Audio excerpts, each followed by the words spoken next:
लाल फूल पीला फूल फूले फूल मैया के पसंद तो अच्छा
मैया के पसंद तो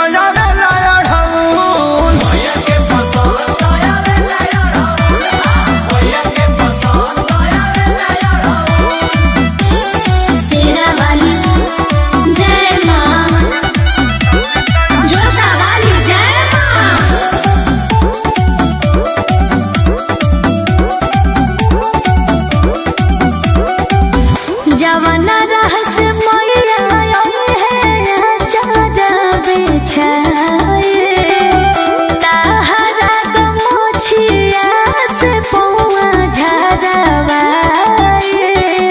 सुना बोला अखिलेश खेसारी पचरा मैया के गाई है। अच्छा नीमिया झुलवा मोनू समझे झुलाई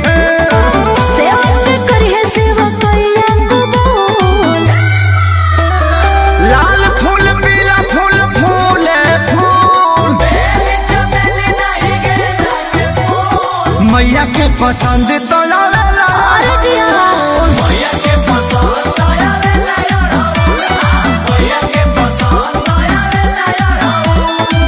ओहो वो तो सुबह से लाके धैले बानी।